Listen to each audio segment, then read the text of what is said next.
Officer Robert Peters with the St. Petersburg Police Department. I'm an officer with the police department. I'm also a SWAT operator with the SWAT team. Behind me here we have our ARV, our Armored Rescue Vehicle. What do you think of these young folks behind you volunteering? I don't know. I'm afraid to say. I mean, I think they outrank me.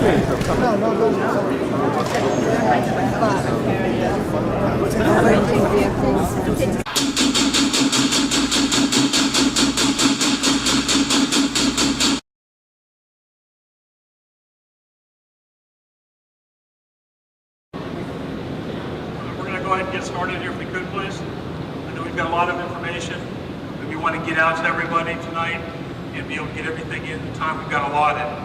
So what I'd like to do first of all is thank everybody here for showing up and coming out tonight, especially on the evening during the week. With us tonight we have a couple special guests. We have Chief Anthony Holloway here with St. Petersburg Police Department.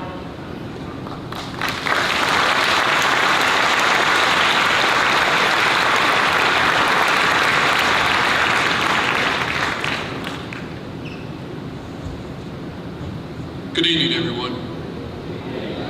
Thank you very much for being here tonight. This is not about fear, folks, but just about reality. 30 years ago, if you were to ask me would I have a class like this to the public, I would tell you no way, no how. But the world is changing, so we want to make sure we give you the right tools so you're aware of what's going on in your community and let you know the police department and the fire department, we're ready when it happens in our city. I also like to thank Chief Henry from USF. I think he's here tonight, Chief. Somewhere in the back.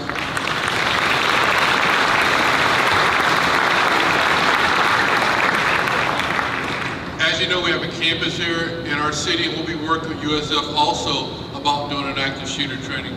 So with that, I'm going to turn it back over to Officer Towers. He's done a great job in preparing this for you, and thank you again for doing this.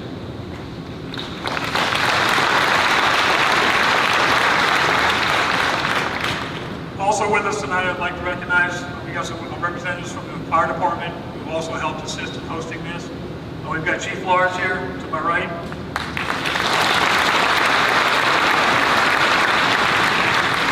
Next to him we have Chief Bruni.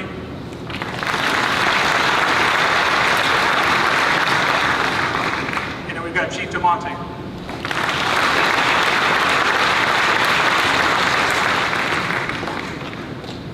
For those of you that don't know me and I haven't talked to already, my name is Rodney Tower, and I work with St. Pete Police Department.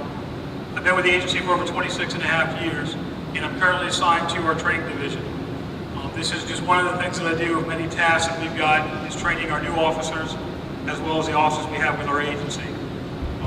We're currently in the academy. We've got multiple people that we are putting through to prepare them to work the streets and protect the citizens of St. Pete. I spent 10 years on the SWAT team. I spent about 9 years in homicide, several years into the field training unit before I went to the actual training department in June of last year, and I've been doing that since. One of the things that I've learned being involved with the active shooter training, back in 1999 when Columbine occurred, we as a law enforcement realized that we need to change our tactics, how we respond to a situation of an active shooter. The time of getting there, containing it, calling SWAT, waiting for them to show up is far gone. We've got to get there and get inside immediately to stop the threat to save as many people as possible. And that's where this training started to develop from. And throughout the years, it's come to this program. It started back in 2012 when Sandy Hook occurred. If you remember Sandy Hook, the suspect, called a coward, killed his family, and he went to the school, and when he went into the first classroom, he expected to find multiple children that he was going to create victims out of. What he found, so he thought, was an empty classroom. Unfortunately, he went to another classroom and found victims. But in that first classroom, the teacher had enough foresight to realize that these gunshots are not normal. This is a problem. I've got to do something. She took her children, put them children into a bathroom in her classroom, slid the bookshelf over and closed the door. So when the suspect came in, the suspect knows what our response is. They know that we're going to come in directly as soon as we get there, so they understand that they don't have a lot of time anymore like they used to. So he quickly looked in, saw an empty class, and went to the next one.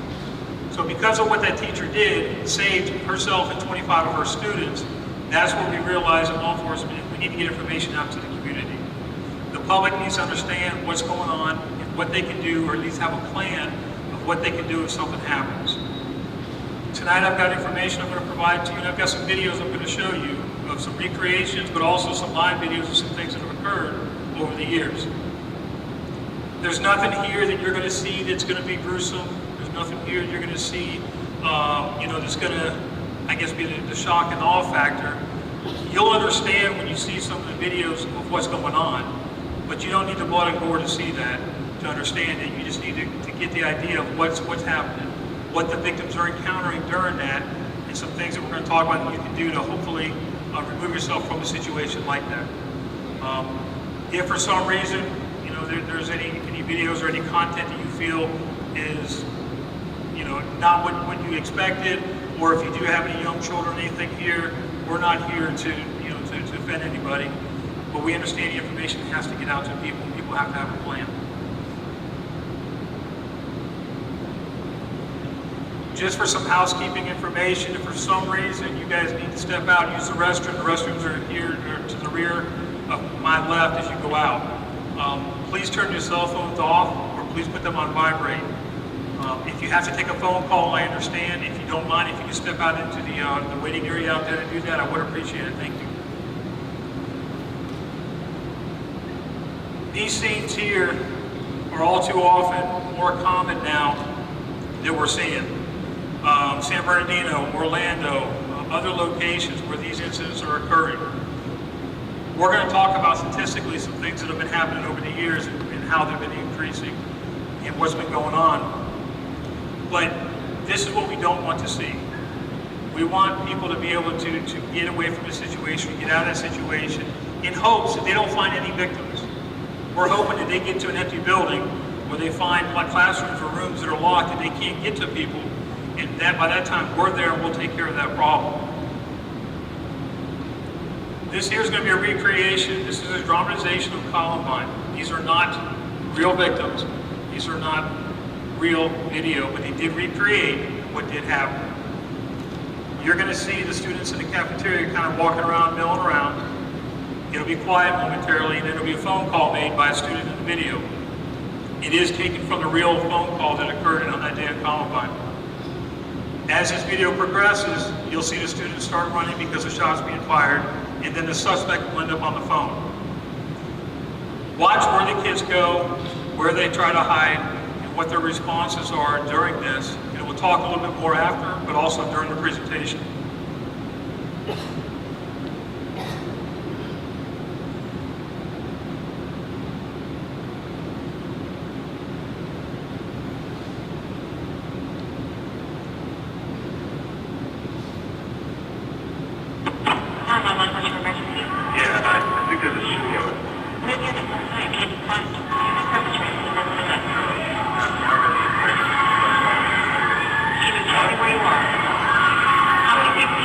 Perpetrator?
need people to understand what happens under stress, what happens to you, how you're affected by stress in order for you to really come up with a proper response for a situation similar to this. So we're going to talk a little bit about the stress factors. When you're in a situation, a traumatic situation like this or something similar, you go through a process. Part of that process is, the first part is denial. You don't want to admit that this is really happening. Your mind comes up with a way to explain it as being something normal. An example of that is in Columbine. There was a staff member who heard the shooting that was occurring in the parking lot, looked out the window, saw the suspects engage the officer in the parking lot. They exchanged rounds, suspects ran in, the officer took an injury to the leg. The teacher, seeing this, felt that this, again, not occurring here, this can't be happening. She thought it was part of a drama or a play they were doing in the parking lot. She basically went about her business and continued what she was doing. I can't tell you that had she picked the phone up, anything would have changed the ending result, but it's a classic example of that process that you go through. You realize, hey, this can't be gunshots. It must be fireworks. It must be something else. Well, the longer you're in that denial phase, the more likely it is you're going to become one of those victims. You're wasting valuable time. We need to get you through the denial phase and get you onto making that decision and carrying that decision out. And that's one of the purposes for this. Once you get through the denial phase, you realize that there is a problem. Your deliberation or your thought process of what to do. What is your decision? Are you going to lock a door? Are you going to leave? Are you going to, barricade it? Whatever it is, then we need you to carry that out. And that's the final process here on the decisive movement. That is you finally realizing, yeah, there's a problem. We're going to barricade the door, or this is what we're going to do, and now we're actually, taking care of that. But we got to get you to that as quickly as we can. In the Twin Towers, when they talked to survivors later on, they found a very consistent factor. People that were closest to the impact zone, closest to the fire, the fuel, the heat, they knew there was a problem. There was no second guessing it. Those folks took 3 to 5 minutes longer to start evacuating than those furthest away from the obvious problem. Even the ones towards the ground knew that it was bad and knew they had to get out, but those that were right there at the direct impact took longer. What do you think would keep you from starting to evacuate a building that you know a plane hit or you know there's a problem and there's fire and you have to go? Forgetting the process I just talked about. You can take shock out of it. I'm sure that was a little bit of it. I'm sure fear was. But it's actually, unfortunately, much simpler than that. Do you have any suggestions from anybody on what you think would take somebody longer? What's that? Didn't know what to do? Probably for some, but no. Believe it or not, collecting personal belongings. Your cell phone, your purse, things that were important to you physically, they were collecting.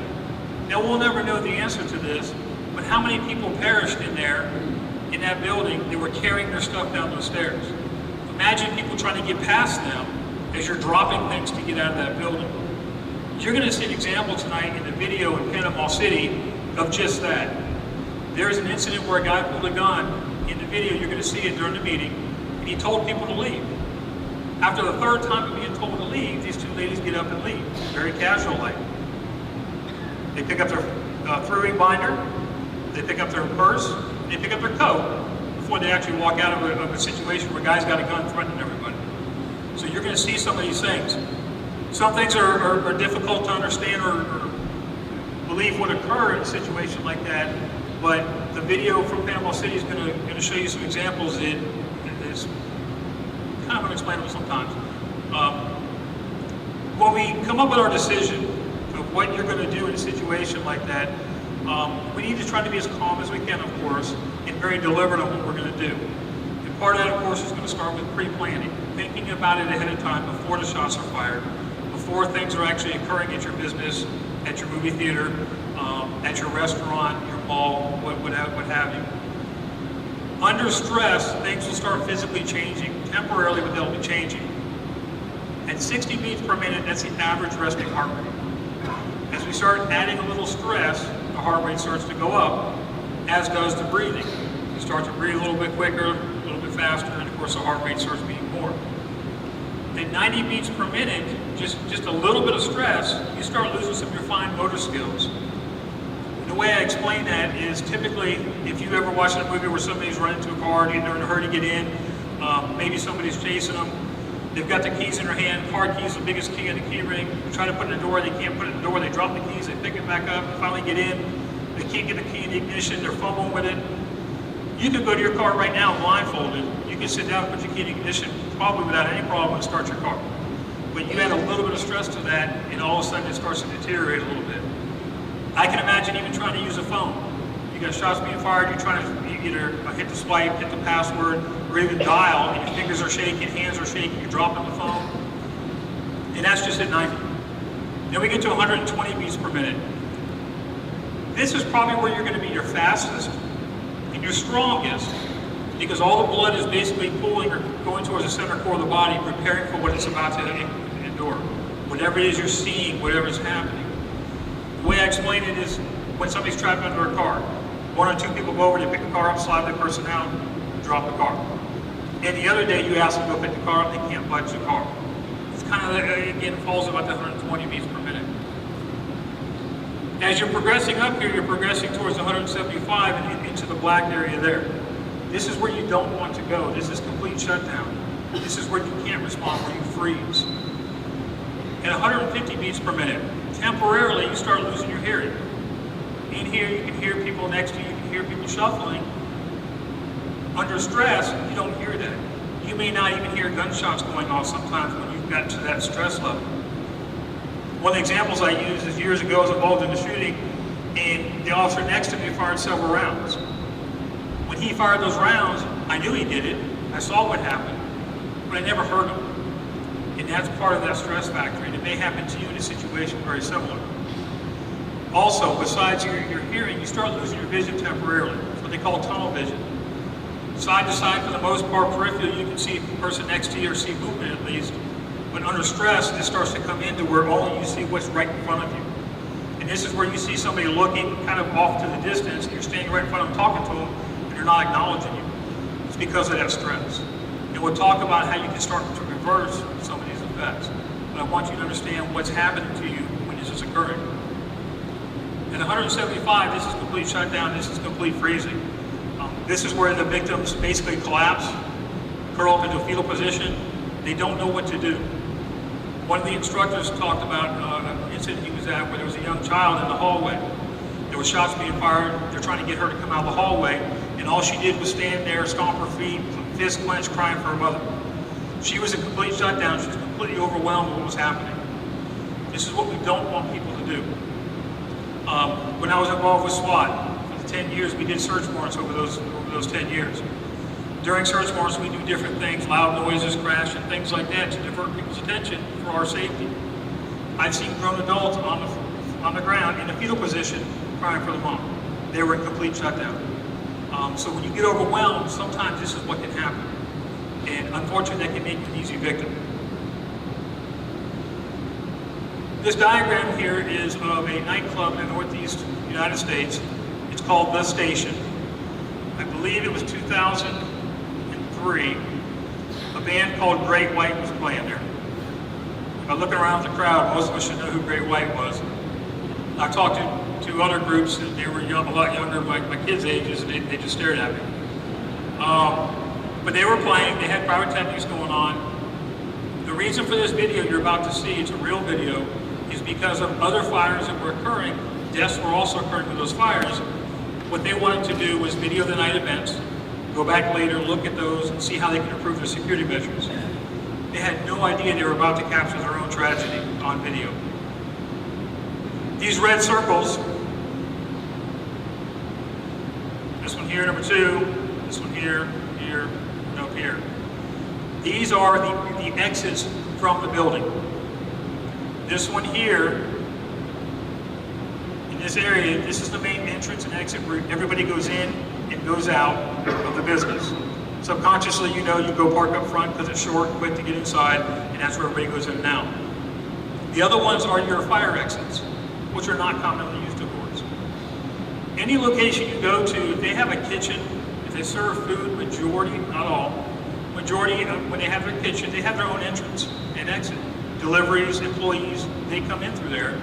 In a case of an emergency, when you need to go to the kitchen, that's an option for you. Go through the kitchen and get out of that location if you have to, instead of trying to run or get back to the main entrance.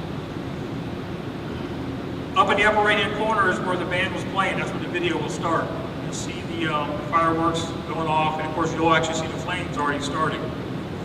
Watch how people respond. The camera will end up outside, going out that door. We'll end up showing you the fire, and it's going to come back to the door. And I want you to look at the door, and we'll talk a bit more about it.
There were 462 people in the bar that night when this fire occurred.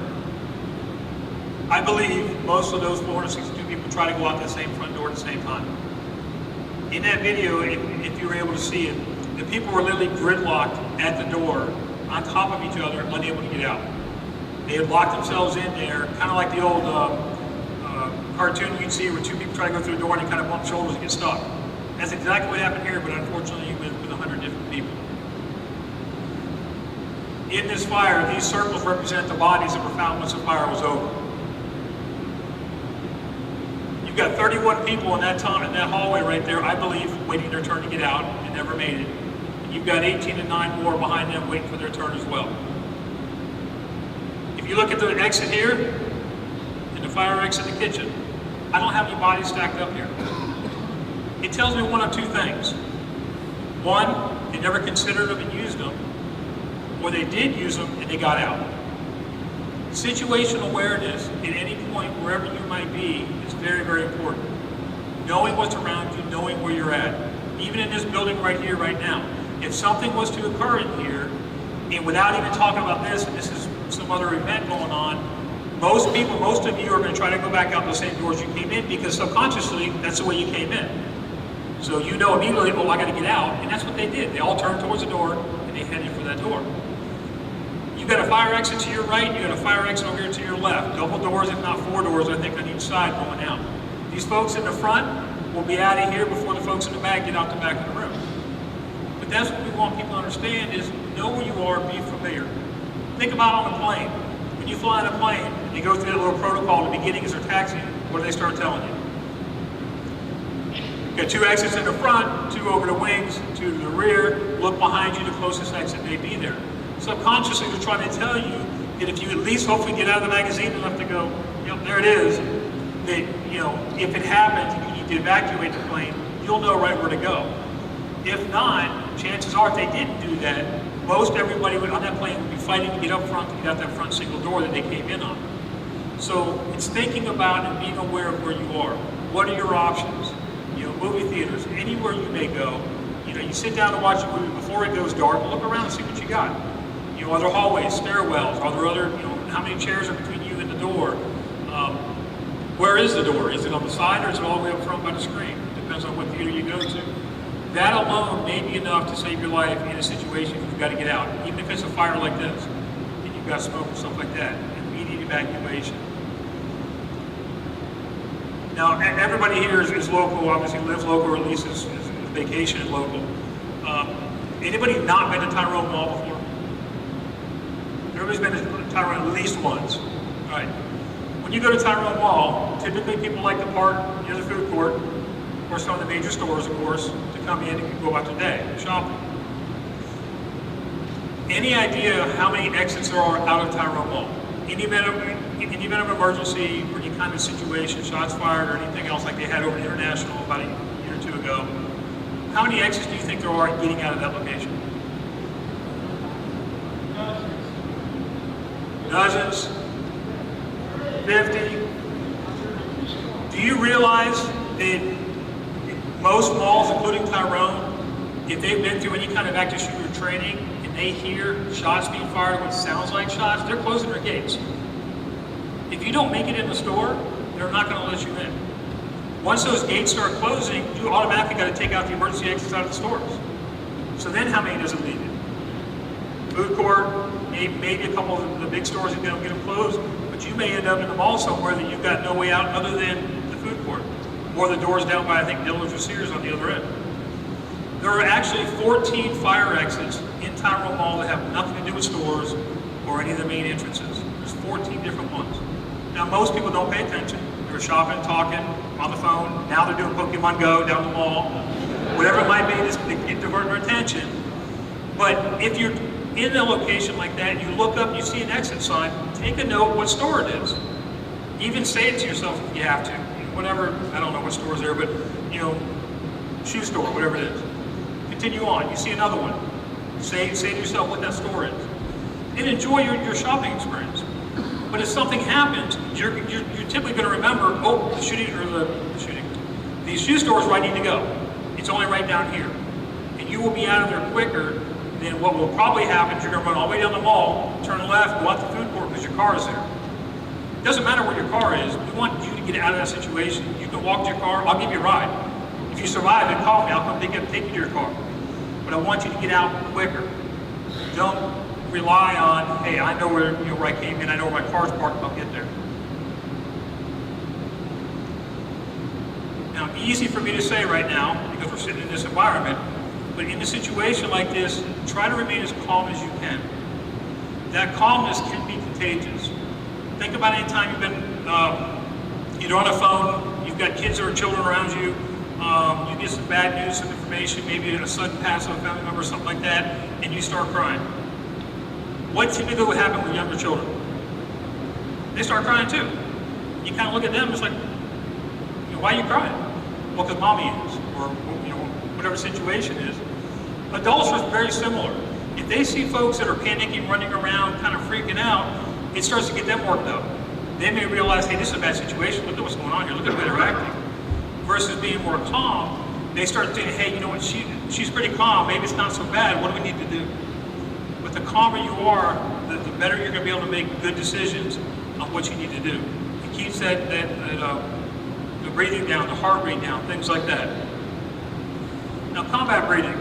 You've probably done this before. Didn't realize what they called it. If somebody starts to hyperventilate, typically what do we tell someone to do? Take deep breaths, okay, breathe with me, okay, hold your breath, one of those things, you're trying to bring everything down. Combat breathing is the same thing.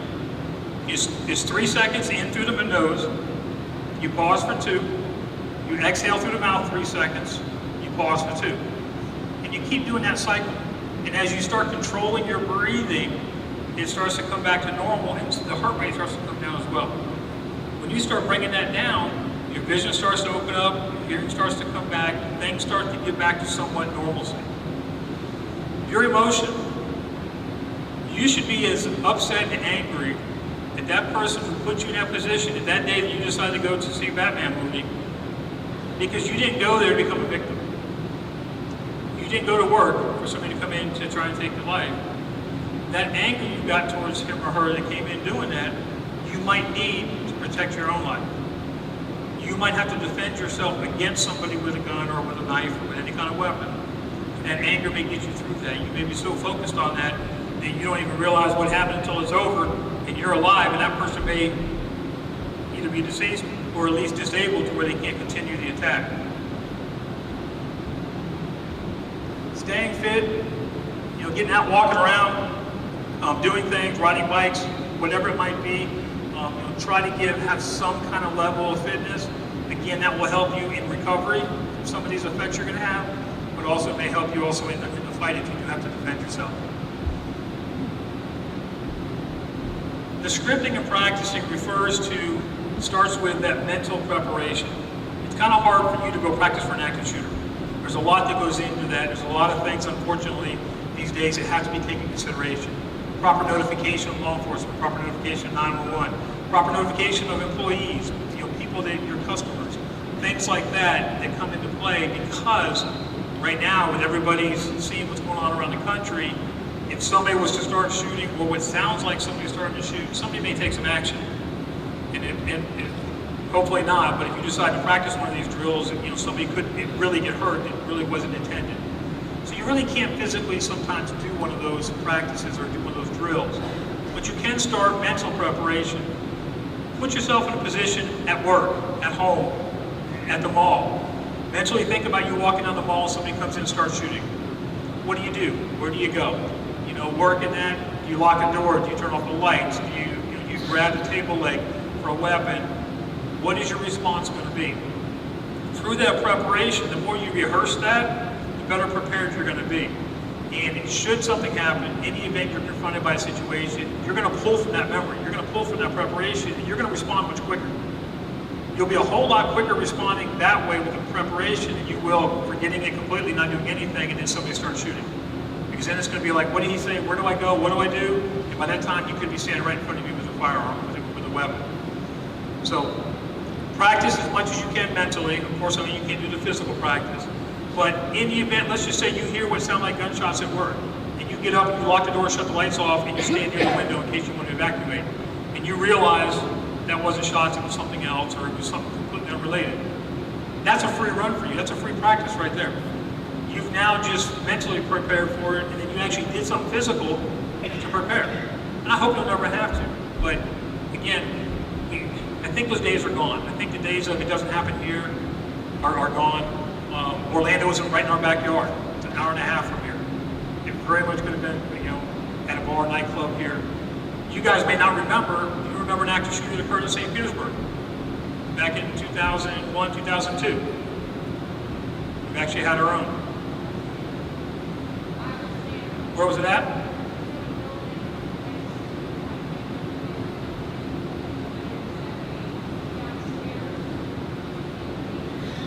Okay. The one in 2001, 2002 was actually at a Radio Shack. We had just started our training internal. There was a Radio Shack at 83rd Avenue and MLK North. There was an old shopping center, Zayre's, whatever it was there. I'm showing my age now. Yeah, Gateway. It's all been rebuilt since then, but we've had one. Most people don't remember it or don't think about it right away, but they are occurring. We'll talk about statistically what they're doing. Rick Riscolo, he worked for Morgan Stanley. At the time of 9/11, he did their corporate security.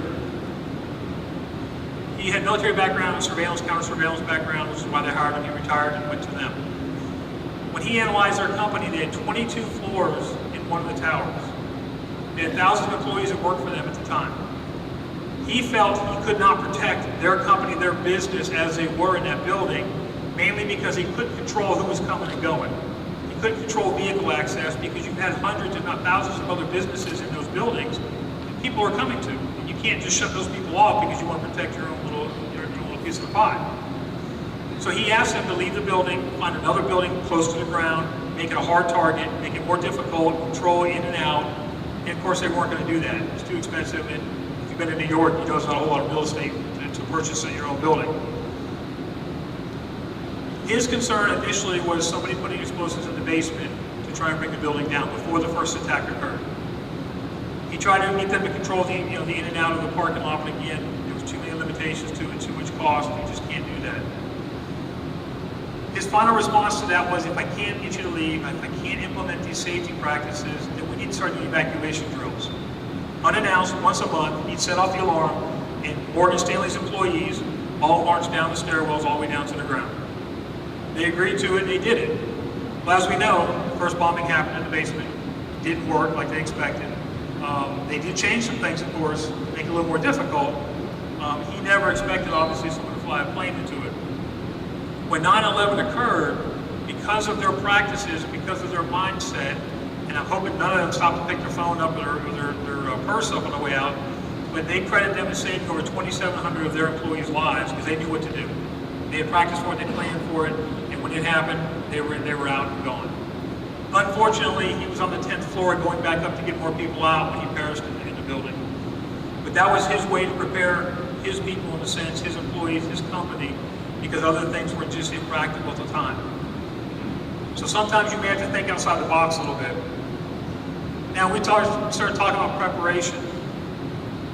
Where you may work, your hobbies, whatever you may do, there are things or protocols you may do, fire drills, other stuff.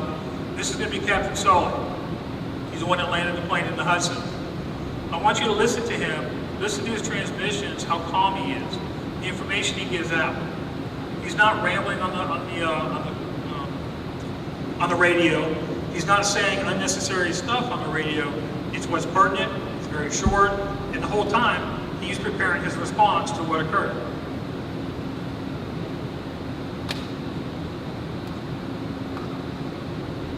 Cactus 1539, hit birds through Foxtrot, the focus, returning back towards LaGuardia. Okay, you need to return to LaGuardia. Turn left heading up 220. 220. Stop me to Foxtrot, got emergency returning.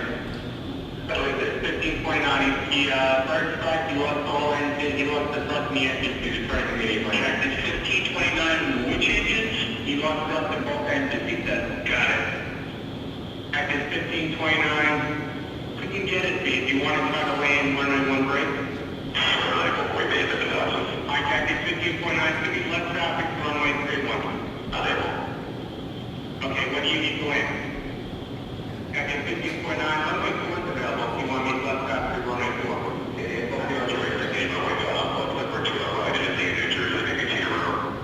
Okay, you're off your right side of Peterborough Airport. Do you want to try to go to Peterborough? Peterborough, Empire, actually we're going to Foxtrot Emergency. Cactus 1529, runway 280 to land runway 1 in Peterborough. We can't do it. Okay, which runway would you like at Peterborough? I'm sorry, say again, Cactus? Cactus 1529, radar contact is lost. You also got Newark Airport up in 2 o'clock in about 7 miles. Eagle 5.718, Philippines 210. 2718. I think he said he's going to the Hudson.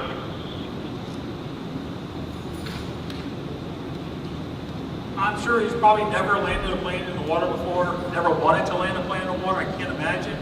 But he's prepared for that. He's done something to go through his preparations. How do I do this? What do I do? You know, where can I get this plane? Where can I make it to? And that's where that preparation comes in, planning comes in. Now we've been talking about active shooter and active shooter events and things like that. What is an active shooter? When we talk about an active shooter, it's one or more people that have the sole intent to go to any location to kill as many people as possible.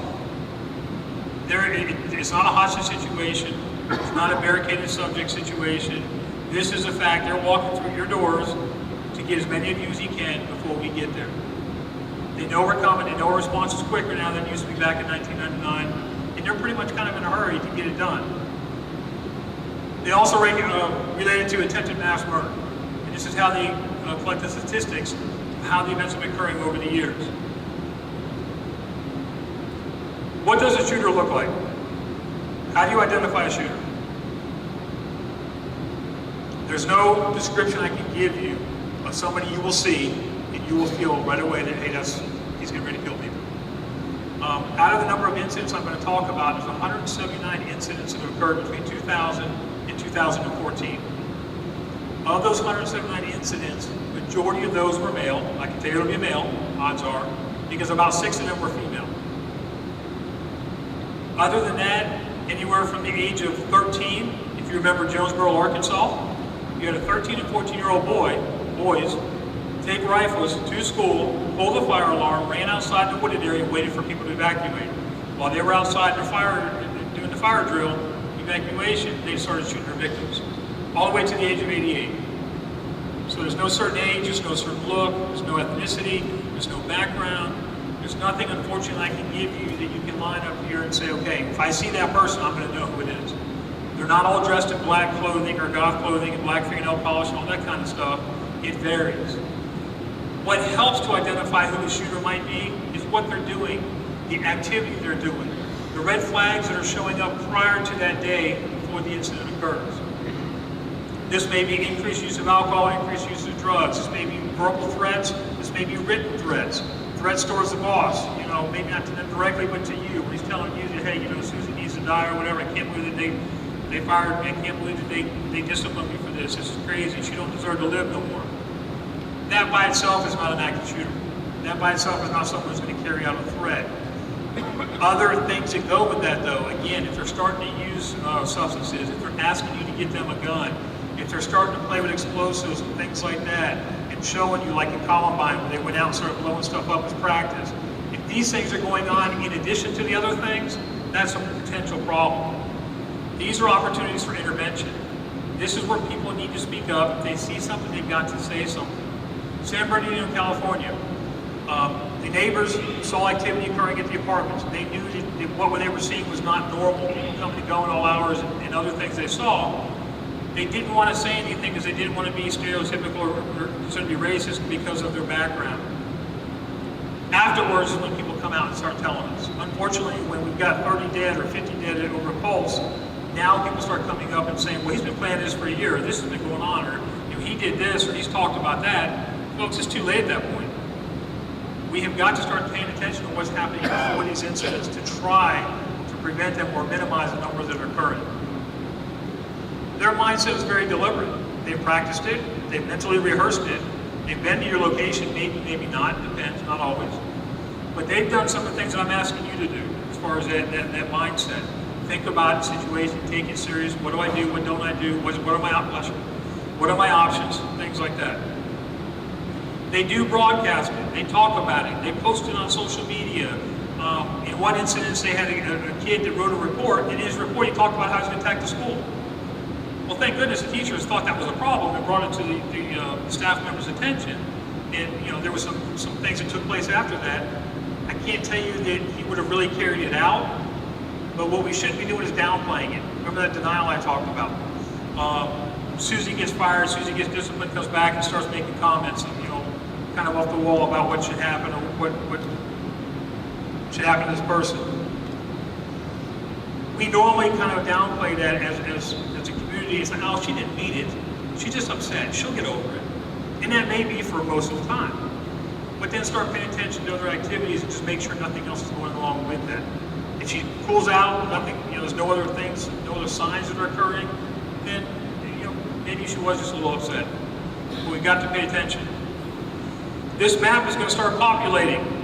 You're going to see the number of incidents that I talked about from 2000 to 2014, which is the most current statistics that are out there.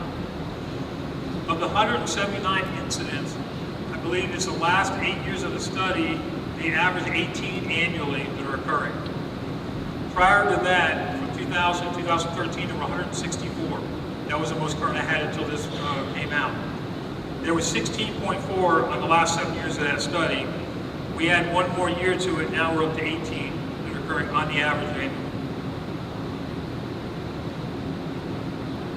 Kind of look at the clusters, kind of see where they're occurring at. You notice generally up in the northwest area, more of a rural area, not densely populated. Remember, they want numbers. So unfortunately, these things are occurring a lot of times where the populations are at as well. This will give you the type of business or location that have been targeted in the past. Anywhere from business to the education, your schools, your colleges, your universities, and what have you. Your outdoor stuff, which considers the malls for outdoor events, even like I think it was Arizona, where the guy ended up shooting at the political event. And then anything that doesn't fit in here fit into the other. Are they connected to the location? The stats previous to this past year was about 59 connected to about 41 not connected. That's starting to equal out now. They're starting to pick a little bit more locations where they have no connection to. And a connection can be a current employer, ex-employer, spouse's employer, whatever it might be. Somehow they're connected to it, or they just pick it because it's an outdoor event, or they pick it because it's a major event where there's a lot of people at. Fort Hood, Texas. This is the first incident that occurred at Fort Hood. There were, I believe, 14 killed, 6 injured before being stopped by law enforcement. Sorry, 13 killed, 30 injured before being stopped. And the officers that actually stopped him in this attack had just come from a tactical response to active shooter incidents. Chattanooga, Tennessee, you probably remember this one. Shot up the recruiting center. Upon shooting the recruiting center, he went to a near, I believe, naval base it was, and ultimately ended up killing 5 before being shot by police. Oklahoma, 1986. Postal employee ends up killing 14 people, injuring 6 before taking his own life. 1966, Texas Tower incident. Sniper gets up on the top of the tower and starts shooting at folks. Active shooter. This is not anything new, folks. The media covers it differently now. They have been occurring for years, and unfortunately probably are going to continue to occur before we start seeing some stops to this. We have to do what we can to prepare ourselves for it, law enforcement-wise, but also community-wise. 2 things will affect the potential number of victims at any one location. The first is how fast do we get notified and do we get on scene? And the other is how many of you are actually reachable or left in the location for the shooter to find? Our response time nationally, right now is 3 minutes from the time the call's received to the time somebody's on scene. Now obviously a more rural area might be a little bit longer, more populated, maybe a little bit less. But the average right now nationally is 3 minutes. You give us the 3 minutes to get there, we're going to take care of that problem immediately upon us getting on scene. But there are some things we're going to talk about that you can do to give you that time.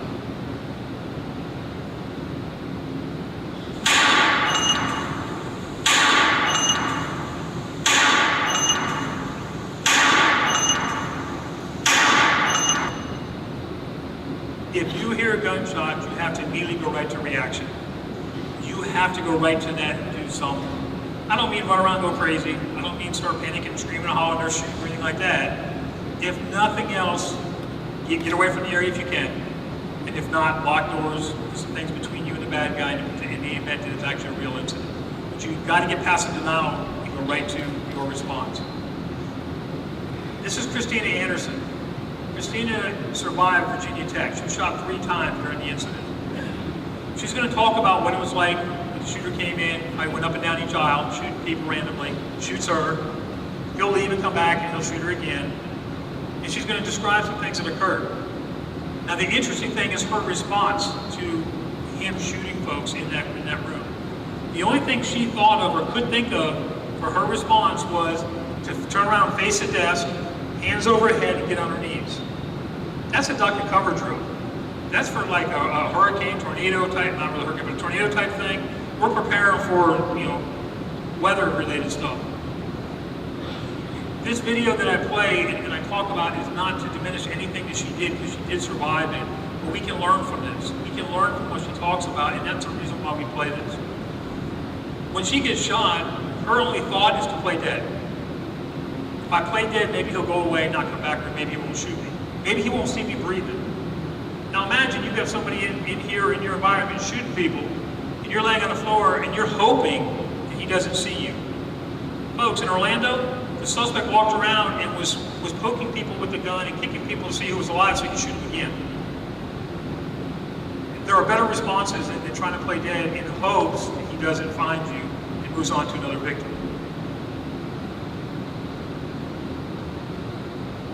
So this is pretty important. This day, I ended up sitting in exactly the same seat I always did, in the back right-hand corner on the right side of the class. What we don't know is at this time, someone is downstairs and he's chaining all 3 doors shut. There's supposed to be desks there. What do you guys see? We heard the first gunshots outside in the hallway, and my teacher, she opened the door. She immediately slammed it and she said, call 911. And the second that door closed, he walks in. He walks in shooting. There's absolutely no time. He goes to the other side of the classroom by the windows. He's holding 2 guns. He doesn't say anything. He just starts going down the rows of people. It's very quick, it's very loud, it's very scary. We had these very shitty desks. I get on the floor, I put my knees under the chair, my stomach on the seat, hands overhead, eyes are closed. As the shots keep going, and it's, like I said, very loud, I can tell it's getting closer and closer. And I'm telling myself, brace yourself, your turn is gonna come. Now, I didn't know what that meant. Like, I didn't think I was gonna get shot, but I knew that something really serious was going on. And I knew for whatever reason that I should just play dead. She's the first time it's in the back. And you'd be surprised, getting shot doesn't hurt that much because shock overtakes you. But it starts to like burn and really kind of seep in, and that's when it gets really uncomfortable. It's not pleasant. He leaves the first time, he goes across the hall, and while he's gone, cell phones are ringing, people are coughing, and the smell of gunpowder has like completely filled the room. Gunpowder is like this really sticky, pungent, warm smell, and it just makes you very, very thirsty. He comes back. Now, this time, the shooting is more intermittent. It's slower because he's looking to see who's alive. I remember telling myself to stop breathing because I can feel myself like hitting that chair, and I'm saying, stop, like, he can see that you're alive. The third and final time, he killed himself in front of our classroom. When the police broke in, the first thing the guy said was, we have a lot of black in here. I didn't know what that meant, but when police took the crime scene, they have 30 seconds. If you're red, you're critically injured. If you're yellow, you'll live. Black means you're dead. In 9 minutes, he killed 11 of my classmates and my teacher. 32 people lost their lives that day.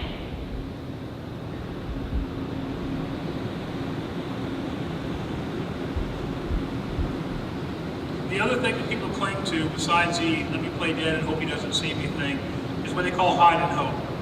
Let me hide under my desk, and let me hide right here and hope he doesn't find me. If you remember the first video I played with the Columbine recreation, a lot of the kids hid under tables you can plainly see under, and behind 2 couches that were there in the seating area. If there's no reason for you to stop, continue going where you're going, continue moving, continue running, whatever it might be, continue moving until you know you are safe or in a safer place. If there's no reason to stop like the kids did there, please continue. The tables afforded no protection for them. He obviously walked along to see who he wanted, selected his victims, and shot his victims randomly. Different active shooter situations, and some of these things are occurring because we're hoping he doesn't come through the door and find me in my office or wherever it might be.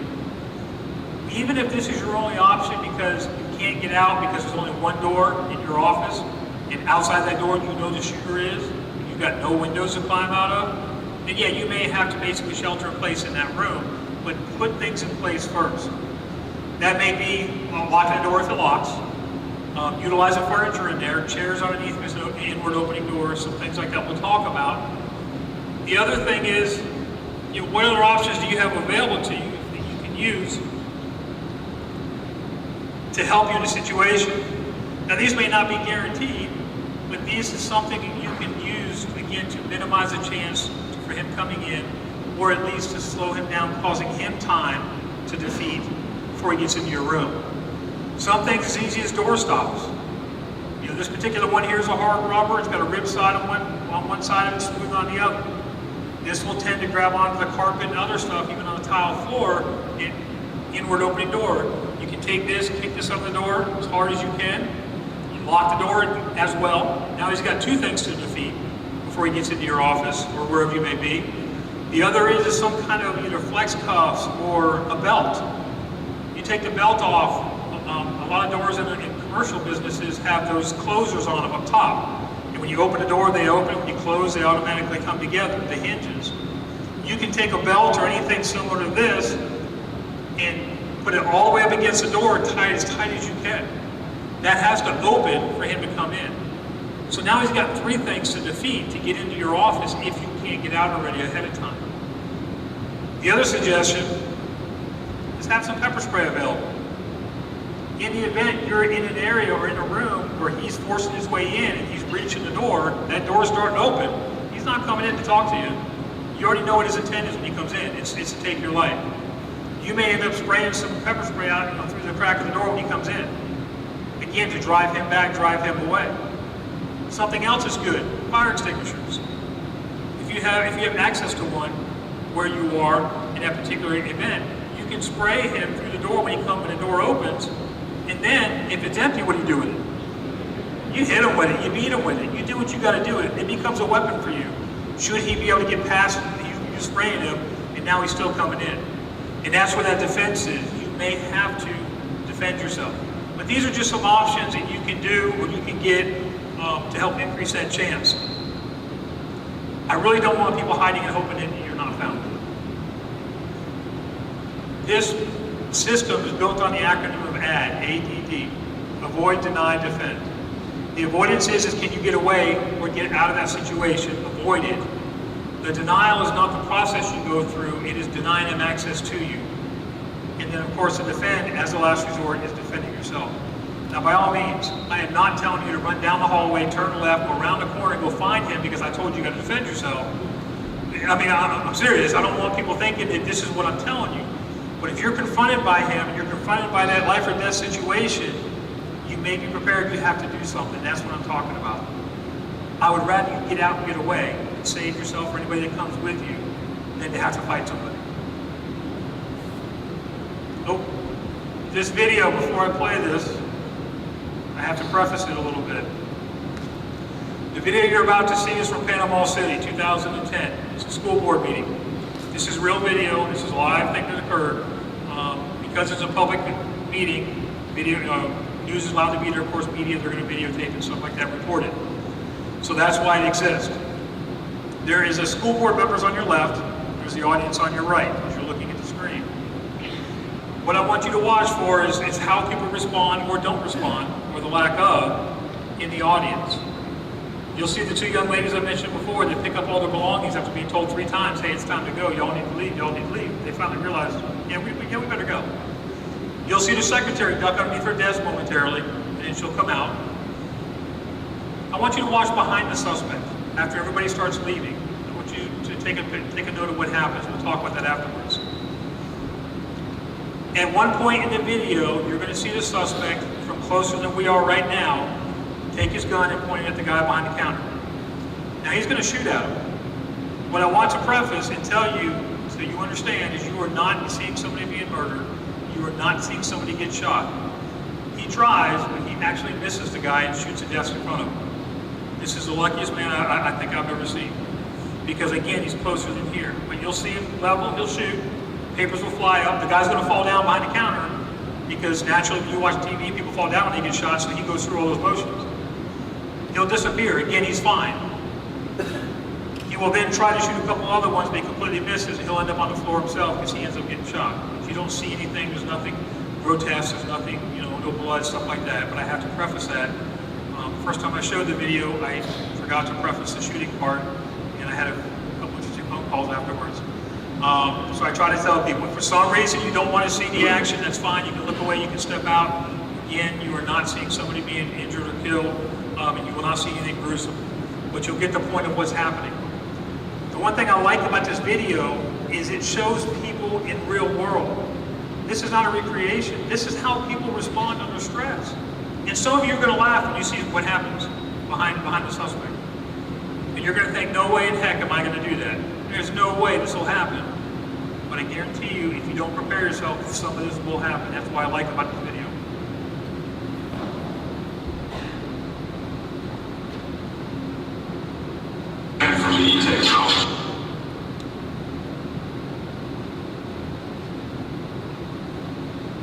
Got it? Did you see all that action already?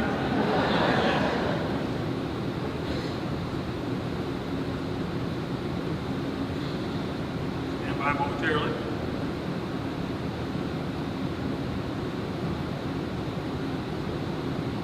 the technology that goes that's on the chart that you have there. And it's part of the plan we have, that the workshop we're going to have following this meeting, but this will be the first step in that whole process.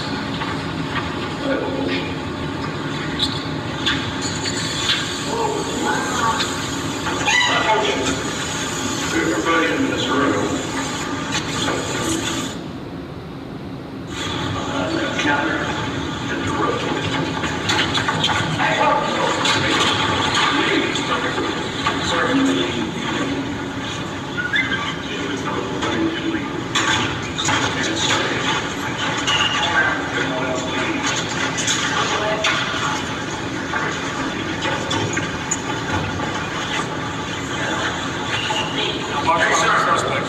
John was just letting talk. He's talking. John, go ahead.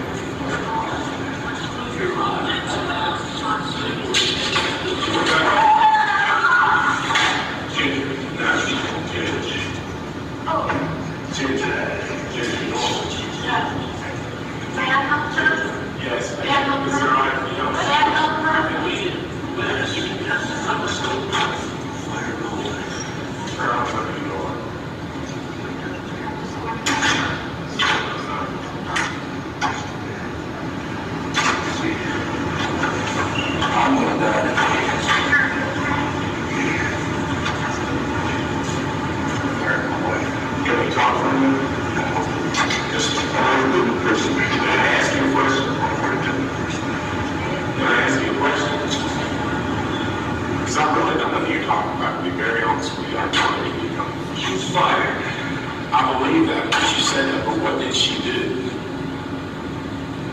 Come on in. Mike. Can you just talk to us a little bit about where did she work in school? No, he say, hey, no. Boy, come on in. Down to school, say, y'all. Come on in. You got a real down there? Come on in. We're gonna wait a minute. He probably doesn't even have it. Tell me what she did. They're called the police as we speak. I know that. Part of what? Sir, I don't know what you were in. Just to stop taxes, okay? You said we don't need no taxes. No, there's plenty of money. Then as soon as you cut the school system, then you turned around and said, oh, now we need to have some sales tax again. I said we need to have some sales tax from the very beginning. I campaigned on that. No, you said that. You can look on the material. I said from the beginning, we have some sales tax is the most equitable way because everybody pays it, not just property owners. Look, see, here's what I don't want to happen. I don't want anybody to, just listen to me for a minute. I don't want anybody to get hurt. And I've got a feeling that what you want is the cops come in and kill you because you're mad. Because you said you're going to die. But why? This isn't worth it. This is a problem. Please no. Please no. Please. I'm going to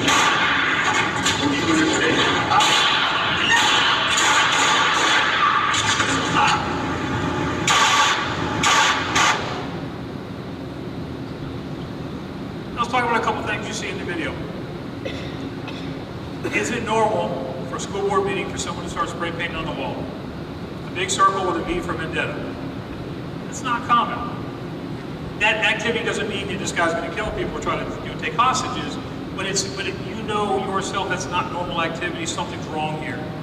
That would be a good time to step up and start heading towards the door and hear about the meeting later, or give it some time before you consider coming back.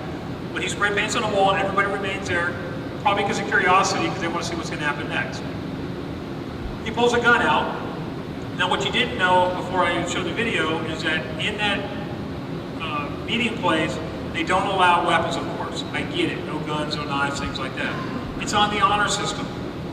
There's a placard stuck on the door kind of thing that says don't bring these in here. Nobody's checking them, nobody's searching them. He pulled the gun right out of his shirt pocket. The problem is it also included law enforcement. They wouldn't let law enforcement in uniform come in with a gun. Off to your right, you heard a voice, a couple voices, but one of them was a school safety officer. He was in that building at that time, but couldn't have his gun. So he had to go get his gun to come back to stop what occurred, which delayed his response. Now, ultimately, he ends up shooting towards the guy, and you see the guy kind of jump. I think that's him getting hit, and he falls on the ground. But again, we in law enforcement, of course, we're not going to walk in and violate the rules of the meeting. We're going to secure a weapon. But these folks here, you guys coming in, it's on your honor system. You won't bring a gun in here. So he spray paints on the wall, pulls out a gun, tells them to leave, and people sit there. Now, a couple of them did immediately get up. If you notice on the top right-hand side, they kind of stumble and get up and get out. By all means, please, run across the top of the chairs if you have to. Get out like they did. The ladies on the bottom sat there and continued to watch a little bit, kind of looked at each other in amazement, I think, before they realized after the third time being told to get out, that they could collect their belongings and leave. The secretary ducked underneath her desk initially, and then, of course, realizing, hey, he's giving me an opportunity to leave, she comes out. What does she do when she leaves? If you notice, she pushes the chair back in, right? You think she even thought to do that? No. I'll bet you every day when she leaves, she pushes it in, makes things straight, she walks out. That repetition. Same thing with the pre-planning I talk about. The more you think about it, it'll become repetition for you, and you won't think about that response. You're just automatically going to respond. As they leave, the lady that comes in behind him, she leaves momentarily, I think realizes that, no, he's not going to come into my meeting with a gun and be threatening my people here behind the board. I'm going to do something. Now, if your plan at that time is to grab your purse and hit him with your purse, please make sure it's not empty. Put something in it, put as much as you can, collect as many things as you can find, drag it in there, wind up, and use it to knock him upside the head. I don't think she thought it clearly through. I think her natural response was, oh no, this ain't gonna happen here, and she comes back in and she hits him. Now to him it was like a bee sting or something, like, what, get off me kind of thing. Look at her size, her age, compared to his size, his age, that's not gonna work out favorably. If he wanted to kill people, obviously, at that point he could have easily. And she brought herself back in to confront him. What about the lady that comes in to the right, from the right? Folks, if you're out, don't come back. Stay out of the situation. How many times I can only imagine how many times victims brought themselves back into an environment and became victims, fatalities, that could have been saved if they would have just stayed out. And it's a number we're not gonna know, but when you see stuff like this, I have to believe it's occurred before. And that's what I like about the video, is it shows people responding that I think obviously didn't have a plan for this. Never thought about somebody pulling a gun out. Who would, really? But these days, you've got to start doing that.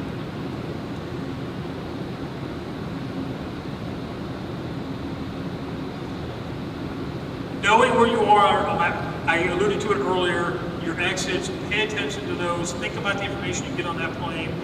Where's your nearest exit at? How can I get out of this location? Whatever it might be, and enjoy your night. Don't be paranoid, wondering, okay, the officer said they're gonna come and shoot you, what do I do? It's not paranoia, it's just preparation. We want that. Calling 911, that should not be your first instinct.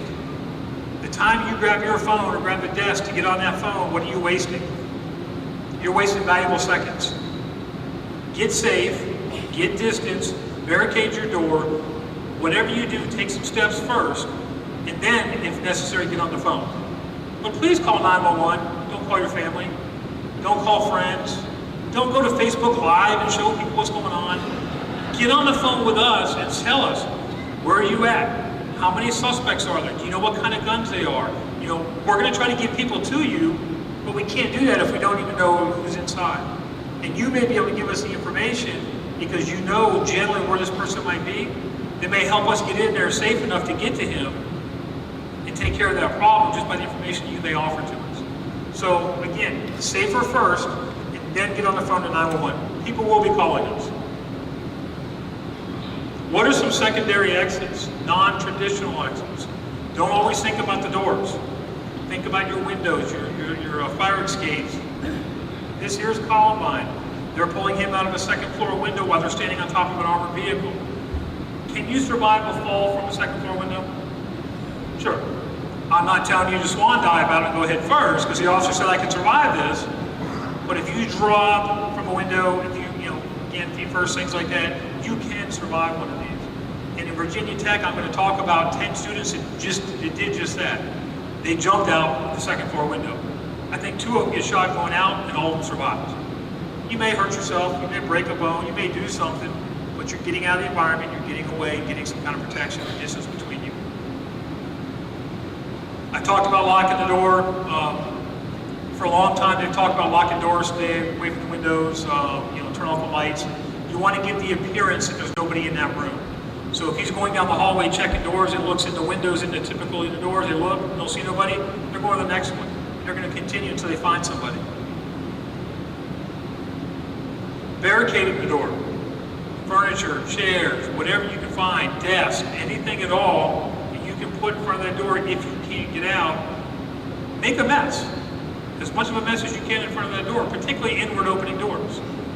Because they have to defeat that to get in to get to you. Now a door that opens outward, you think obviously if they open the door they can just open it and there they are, but now they've got this stack of debris in their way that they got to get through sometimes.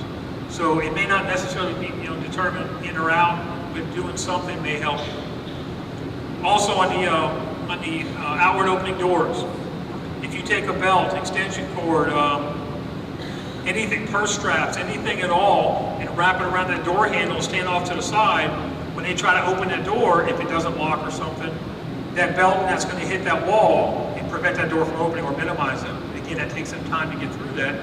And where should other people be? While I'm holding, me being a citizen, I'm standing there holding this door, where should 2, 3, 4, 5, or 6 of y'all be?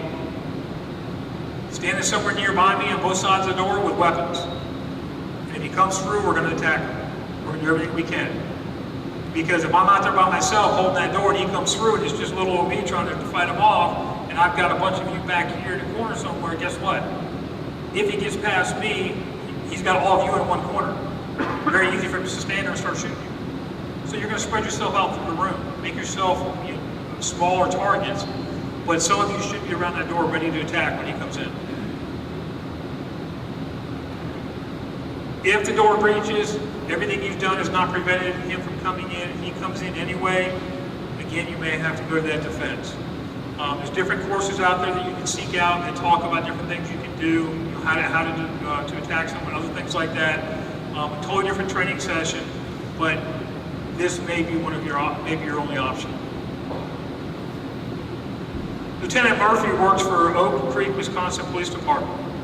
He worked there at the time of the Sikh temple shooting, I think it was in 2007. He was one of the first officers on scene. As he pulls into the parking lot of the Sikh temple, he's encountered by the suspect. He gets out and exchange rounds. He ends up at a little distance from his car. He gets shot in the hand and loses control of his gun. But he knows there's a rifle in the car. If he gets to his car, he can defend himself and stop him. Because I think at the time, the suspect had already killed 7 people and injured others when they had their confrontation in the parking lot. While he's trying to get back to his car and ends up getting shot in the hand with the gun, he gets shot 15 times. Now you can see the big scar on his neck. He takes him around to the throat. He's still recovering from that. He kind of talks with a whisper. But he survives. 15 rounds. Both arms, both legs, torso, but he wasn't wearing the vest. He's literally crawling to his car because he can't walk because of his injuries. The suspect is advancing, getting closer, still shooting at him. When another officer pulls into the parking lot, they exchange rounds and the suspect ends up deceased. This is his mindset at one point of how he was going to survive. He wasn't letting his family and kids down. He was going to do something. And you may kind of have to dig down sometimes and find something to focus on and telling yourself, I'm going to get through this. He's not taking my life. I will do everything I can. If that door opens, we're going to survive this. And it may be something that you have to focus on. Now, I told you I talked about Virginia Tech and what happened during that. The suspect originally killed 2 people, I think in Amber Hall, several hours before he attacked Norris Hall. When he went into Norris Hall, he chained the doors. He put up, I think, 1 or 2 signs that basically says that he put explosives in the doors to slow law enforcement down. They were able, obviously, to take out a window and come in, and the door didn't really need to be used. But that was his attempts to give him more time, because he knew the response was law enforcement was coming. So he did some things. On the 2nd floor, he began entering rooms. He started with room 206, and then went to some other rooms as he went through his attack. In no particular order, other than starting in 206, when he went in, he came in shooting. He left, came back shooting again, completely uninhibited. Nobody did anything to try and prevent him from coming back. Unfortunately, 90%, almost everybody in that room was shot at least once, and 75% of those were fatalities. 211, that's where Christina was talking about. When they heard the gunshots, the teacher looks out, sees it, closes the door. They start trying to put desks in front of the door, but before they can, he's already immediately there, pushing his way in. He comes in shooting, leaves, and again was able to come back completely uninhibited to shoot some more. Everybody in that room was shot at least one time, but the fatalities were down to about 63%, so you had a little bit less fatalities. In 207, he came into that room, started shooting students, but this time when he left, the students blocked the door with their bodies. Basically, everybody got against the door, leaned against it, and he couldn't get back in. So he was never able to shoot anybody else in there, and he went to another room. Although the first time he was able to shoot about 85% of the students in the classroom, fatalities were about 30%. So far less fatalities because he couldn't get back in to finish what he started. In 204, the professor hearing the gunshots held the door closed, told students to get out the window. 10 of the students went out the window. The suspect shoots through the door and ends up hitting the professor, comes in, shoots 2 students going out, leaving 6 inside. 4 of which were shot. Only 1 fatality in that room, and unfortunately that was the professor who shot through the door. In 205, because of what was going on, the students pushed desks up against the door. Everybody kind of stayed low and leaned against the desk so he couldn't get in as leverage. He tried the door, couldn't get in, he shoots through the door. But where does he expect you to be? Expect you to be standing. So all his shots were about torso height. He missed everybody in the room. He hit the desk, over the desk, because everybody stayed low. No fatalities, nobody shot in that room. So different degrees of responses, whether they use desks, things like that, or their own bodies, were different degrees of fatalities as well, and they were less each and every time. So it does support the fact is what you will do and what you do does matter and may play into you surviving an incident.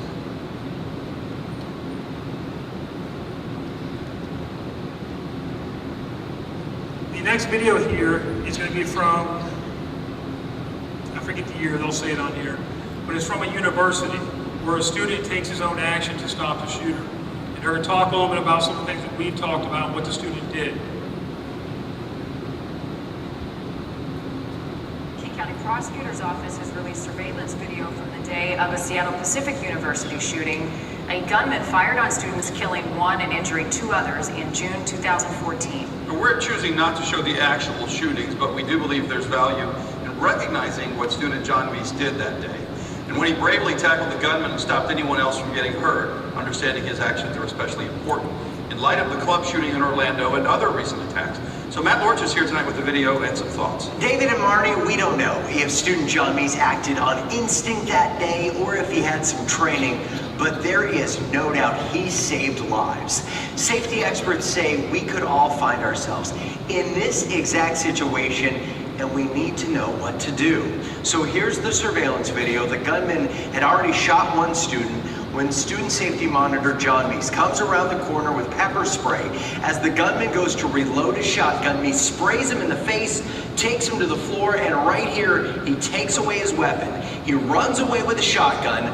Police say at that point the gunman, identified as Aaron Ibarra, fumbles with a hunting knife. And right here, a few moments later, the student-turned-hero returns. He jumps on the gunman, holds him until help arrives. Safety expert and former SWAT team member Jesus Villahermosa says fighting back often provides the best chance at survival. The problem is we're still teaching passivity in these events where everyone is just fanning out, which then gives me even better target acquisition and less threat of being tackled, right? Because now I know my immediate circle is clear. He says if you are in the direct line of fire, run. But how you run away can dictate whether you live or not. If you're near the shooter, if you can see the gun, run. Absolutely. And certainly on the way out while you're running, try to find things to hide behind, move. It's called duck, cover, assess, and move. What you shouldn't do, of course, is drop to the ground near the shooter and just duck and cover. Now, if you do hide in another room, lock the door and get down. If the door doesn't lock, use furniture to block it. That way the gunman can't get inside. And Jesus says, while hiding, do not call your family. Call police who can help in that exact moment and give them the information needed to take down the gunman. Guys, in this case, we knew John Meese was a hero. When you see him act, you know how brave he truly was in that moment. The lesson learned there is don't freeze. Do something, whether it's run or attack the gunman. Just don't stand there and be an innocent victim. And he had the value of surveillance. This video here is going to be the conclusion of the Panama City video that I showed earlier. What you're going to see is the law enforcement coming in. And what I want you to understand is you guys have been in that environment. You were there during the shooting. You know who the suspect is. Us coming in have no idea. We have a few seconds to figure out who's who, where the threat is, how many threats exist, and we're going to be given information and commands and things like that. We're going to be in different appearances as we come in. You may find someone in uniform similar to this. I may be in my training uniform, which is basically a red polo shirt and black BDU pants. You may find officers off duty that heard the call go out, they grabbed their gear and they showed up. You'll see some of that in here. Either way, they're going to be with law enforcement. They're going to be identified as who they are, but don't expect to get your agency, your city, actually there. In St. Pete, we're going to have Pinellas County SO, we're going to have Gulfport, we're going to have a multitude of agencies coming to help in a situation like this. So you may see different appearances. The other thing is, the biggest thing for you to help us when this event is over and law enforcement's coming in is the hands. We need to see the hands. It's important for us to see that because that's what hurts. That's what hurts us, because you have to get guns, weapons, things like that. Whether you're standing, whether you're kneeling, whether you're prone on the ground, it doesn't really matter. It's this right here. If this is up in front, we can see it, and nobody's doing one of these and ducking and all that, because that's what we're looking for. We don't know who this is. Is this a victim on the ground that one of these guys just shot? Or is it the suspect? So we have to very quickly determine what it is and take control of that situation. Now, being at the agency for 26 and a half years, I've been training about 24 years in different areas of the agency. Over that time frame, I have tried to teach officers in general to try to come up with some very simple commands, consistent commands. It's getting better, but it hasn't been perfected yet. Sometimes it may be like a game of Twister, because the first officer in may yell, "Don't move." The second one's going to yell, "Hands up," and the third one's probably going to yell, "Get on the ground." So the whole time you're going, which way do I go? I'm moving slow. We get that. They're learning that as soon as somebody starts giving commands, they will be quiet and let one person do it, so it's easier for you to understand. But again, this is the biggest thing right here. If these are clear, immediately we start coming down as well, because we're under some of that stress too. And we can start recovering from that and dealing with the situation. So watch this as it starts to unfold. And you'll see this is the gray-haired gentleman originally that was behind the counter that I told you did not get shot. But you'll see him kind of, not run, but kind of jog over behind this podium here. Again, it's one of those things that's probably not the best for you to do, because now we're looking for movement. We're trying to figure out why you're trying to hide behind a podium. Nothing happens, but it's just one of the things to think about.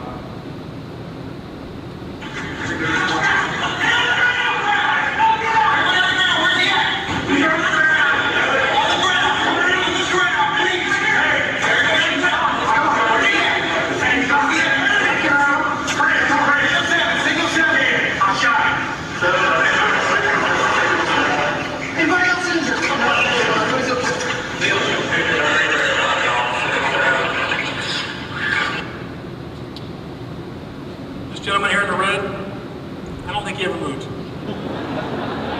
He was there in the beginning, and there he is at the end, very calmly sitting in this chair. I want you guys to understand what our priority is when we get to a situation like this where there's ongoing violence, people are being killed, stabbed, shot, whatever it is. We need you to understand this, because some folks don't realize what we have to do when we first get on scene, the first 2 or 3 officers that are there. We're going to the violence. We're hearing the shots, you're running out telling us they're killing people down the hallway. That's where we're going initially. The first 3 or 4 that come in are going to immediately go there to try to stop more violence from happening. We may see some of you may be injured, you may be bleeding, you may be asking for help. Don't take offense to the fact that those officers go past you initially to go stop what's occurring. Because our follow-up officers, their job is to start evacuating you and get you treatment.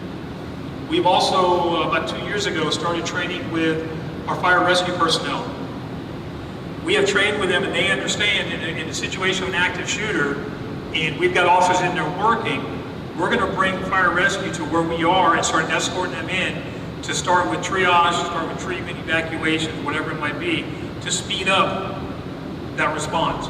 Because we understand that the longer you're there, the more likely that somebody may bleed out or may end up perishing because of their injuries. So they've agreed to work with us, they've agreed to come in with us, we'll protect them while they're working, because normally in a situation like this, they would stage off somewhere at a distance away, wait for the all clear to come in, and then they would come in and do their job. We know that can't happen, we can't wait that long. So we've done cross-training with the fire department, we continue to do so today. So that's our job, our goal, first 2 or 3 or 4 to get there. Then we do the evacuation, then we do the other things. I think if an officer ever had to respond to a school, I really think it's difficult for me to tell an officer that you're going to pass by little Johnny or Susie who's asking for help, who's pulling at your pant leg to go by and take care of the threat. But that's something that we have to deal with. That's something that we unfortunately have to live with.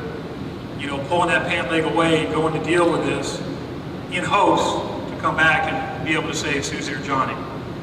But sometimes that may not work out. And those are the things that we have to come to terms with sometimes, is that we need to go deal with the priority first. And then that's why we've got the follow-up officers that come in and start doing some of that treatment to increase the chance of those survival for those victims. We talked about the palms already, we've talked about the movements in that video. I'm going to ask Sean Kilgannon to come out from the Fire Rescue Department. We're going to talk a little bit about medical treatment, training. It's one of the things I think is important that people understand. You need to get some kind of basic training, basic knowledge of how to treat injuries, particularly femoral artery bleedings, things like that. I'll let Sean deal with that, talk about it, and where you may be able to go to get some of this training. See that?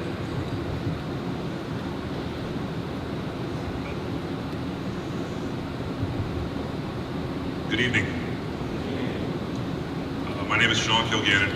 I'm the safety and training specialist for St. Pete Fire Rescue. I'm a firefighter paramedic, SWAT medic for 3 years. So just to touch real quick on what Officer Towers has been saying, you guys are your best help for immediate help until we get there. We have one of the best systems in the country. For us, on fire rescue side, it's a 4.5-minute response before we're at your door. Average response across the country is 7 to 8 minutes, so I consider that pretty significant. But you guys, the bystanders, when these things happen, these active shooters, these events, whatever you want to call them when they happen, the bystanders, the victims, you guys are your first line. Number one thing that kills the victims is blood loss. There's no magic to it, there's no secret to it, it's stop the blood loss. If you look at as far back as Columbine, a good majority of the people died, not just from the bullet wounds, but they died from blood loss because of the staging and the amount of time it took for EMS and first responders to actually get to them. Fast forward all the way to Sandy Hook, same thing. There's people that died there other than their mortal wounds that bled to death. Pulse, it's happening. So you guys are the front line until we can get to you. It's simple compression, simple first aid, tourniquets, educate yourself. We have classes and cards down there with Lana in the front of the room there on your way out for first aid classes that'll go over tourniquets. There's plenty of people in this room who, show of hands, who know what a tourniquet is. It's an older brother, you should know. You should know. Okay? It's simple first aid, it really is. You look back, Boy Scouts. And does anybody in the room know why the Boy Scouts wear a neckerchief? It's a bandage, and it can be used as a tourniquet. It's what they're taught. The only problem is with the tourniquets, with the improvised tourniquets, not commercial grade, but improvised. is ineffective use. If you don't know what you're doing, you're not trained on it, it won't work. Well, and not only will it not work, it can actually cause more damage than good. So please, all we're doing up here is to try to educate you, seek out the knowledge. There's a national initiative by the Department of Homeland Security and by the White House. It's called Stop the Bleed. All you have to do is Google Stop the Bleed. It talks about compression, applying tourniquets, checking for bleeding, and reapply a tourniquet. There's first aid. Again, we have cards at the front. We have classes on first aid. There's other things you can seek out either online, through other organizations, Econ be another one, through the National Association of EMTs. So it's out there. It's just, we need your help to help us.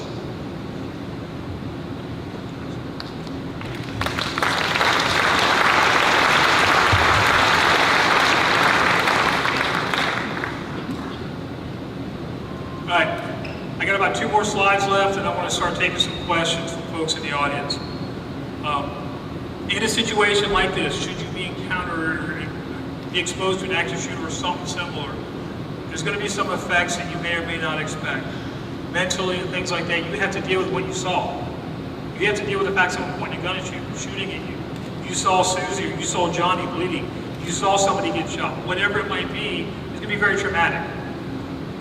Seek out somebody to talk to, whether it be a counselor type thing, or whether it be a friend, a family member, somebody else.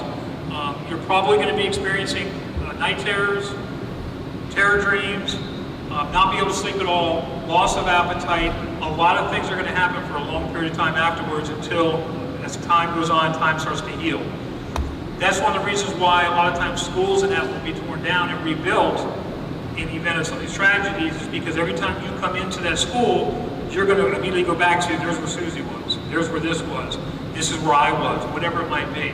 So they want to change the environment, change the appearance again to help with that healing process. The other thing about the program, if you've noticed, in any of the other situations, active shooter type stuff, I never identified any of the suspects, including the one in Columbine. A lot of them are motivated by the media coverage. A lot of them are motivated by what happens because of the coverage of active shooter. They want people to remember who they are, why it happened, if we even know. Sadly to say, you could probably start naming off multiple suspects in multiple shootings that have occurred, because that's what they plaster all over the TV. Here's a suspect, here's who he is, here's a rough childhood he had, here's whatever. You know, a time and time and time again, until another one happens or we have something else and it diverts attention and we're back on it again. What it really should be is more about the victims.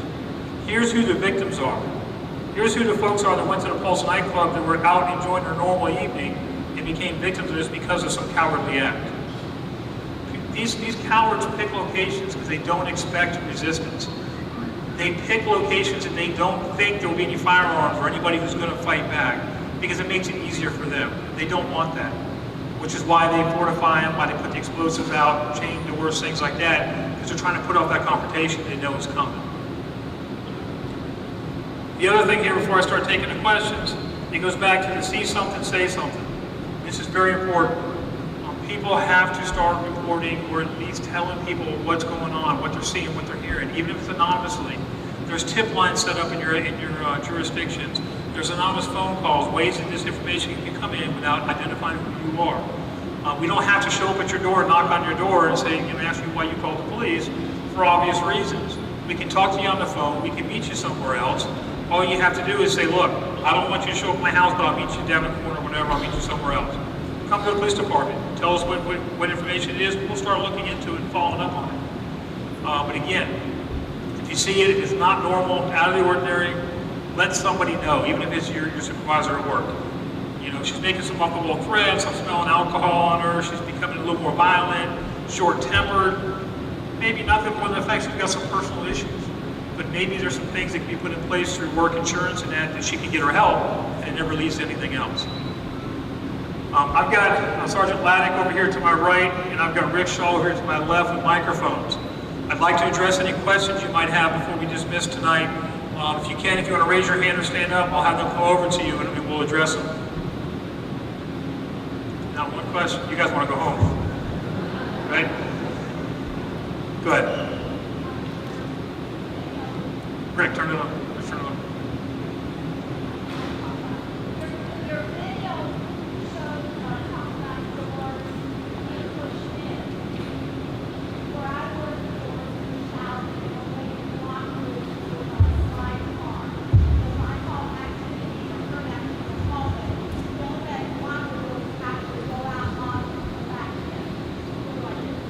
Okay, what she brought up is the fact that at her place of employment, her doors don't lock and they all open outward.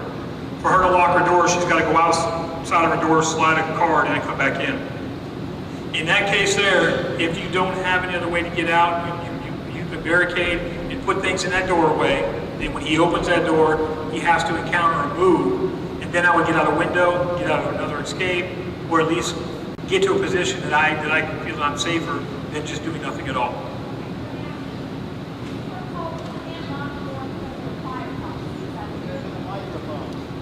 As far as the fire policies go, there are codes and that are in place as far as exits, things like that, push bars and all that kind of stuff, we get that. But this is a situation where it's a life or death situation. I don't think, and the fire department could probably answer this, that they're gonna come cite you because your door was locked at the time of a situation like that. I get it for normal businesses, but this is life or death. They're not concerned about whether that door was operational at the time of someone shooting.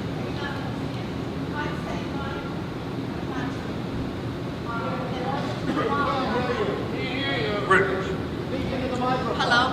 Okay, I was just saying for my room that I'm in, the only way that I can lock it is with my card. Correct. Okay, but I have at times locked my door. Now my students can get out, but nobody can get in. I was told that that was not permissible, that was a fire hazard, and I don't understand why, because we can get out if there's a fire, but nobody could get in. And the only way I can lock it again is if I go out and lock it, and then maybe too late. Understand, and again, that's under normal procedures. That may be something to take up with the fire department under normal circumstances at your school. There may be some things, obviously, I don't know about the fire code because that's not my specialty, but when we're talking about life or death situation, they're not concerned with that, but I understand your concern, and that may be something you're gonna have to address through your school board and as well as your local fire department, so they can better explain to you why it's that way, and that may be all it needs. Hi, I have something regarding Orlando. So many people said that after it happened, that if some of the people had guns in there, that they could have stopped it. What's your feelings on that? I kind of feel like they'd be shooting each other. When it comes to citizens arming themselves and carrying firearms legally, of course, there are obviously carry concealed weapon permits that you can seek out and you can get. This question typically comes up in every single one of my presentations. Here's my thought on this, and I want you guys, don't raise your hand, nothing like that, but answer this in your own mind. If you are interested in carrying a firearm because you want to protect yourself, even in Pulse nightclub, and there are rules with carrying a firearm when alcohol is being served, consuming alcohol, things like that. Put all that aside right now. What we're looking at is you need to answer a question for yourself. You're going to be responsible for carrying a firearm. Can you shoot somebody and take somebody's life? You yourself need to answer that question. You should not be getting a gun to carry it because you want to scare someone or because you want to show it to them and they'll run away. I'm here to tell you folks that don't work. These folks have seen more guns than you can probably count, and you displaying a handgun to them, they know when you're scared, they're going to take it and use it on you. You have to be prepared if you choose to carry a firearm or have one to protect yourself to shoot somebody. I don't mean in the arm, I don't mean in the foot, all right? I'm talking center mass to stop the threat. If you can live with the fact, yeah, I can take this person's life if he's trying to kill me, then by all means, go get training with the firearms. Before you buy one, go to a range. There's various ranges around here that rent guns. You can try a handgun, you can try a revolver, you can try a semi-automatic, see what you like, what you don't like. I've got a story of someone who actually says, oh yeah, I can take someone's life if I have to. If it's his or mine, it's going to be his. He went to the range, fired one round of the gun, put it down, and said, I'm done. This isn't for me.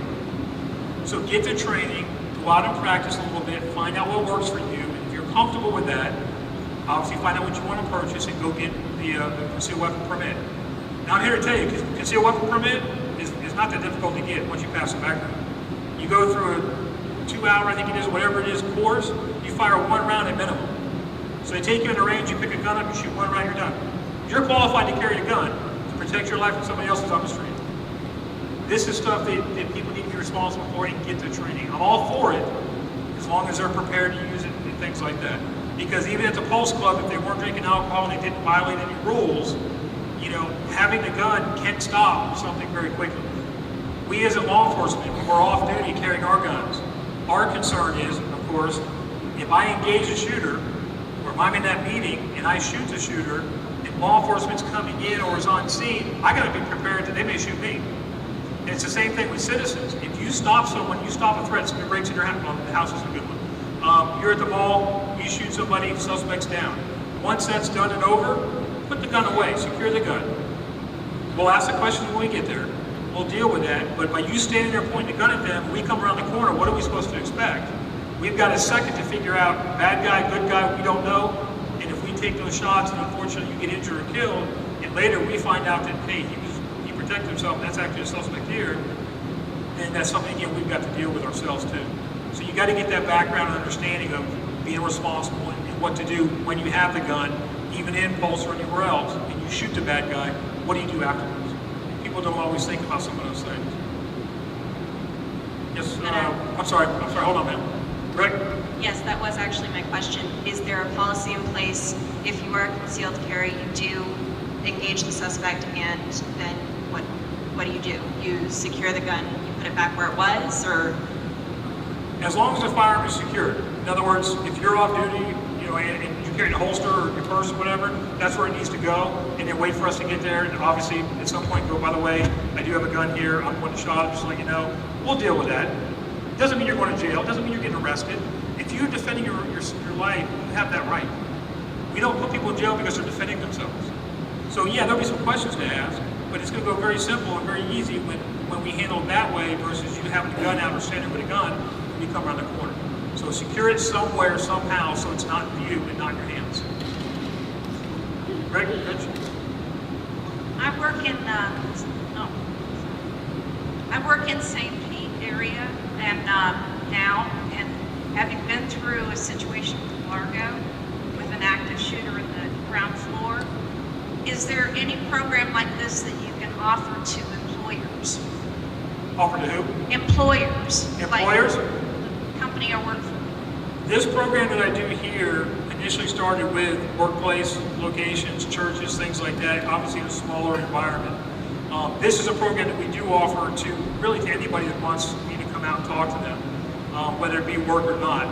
From here, the employer can take this information and start building upon that and coming up with some kind of exercise at your place of employment. It would be up to them to figure out how they want to do it, when, how involved, and things like that. But we want to give them the foundation, and then they're going to build from that with the program. Yes, there's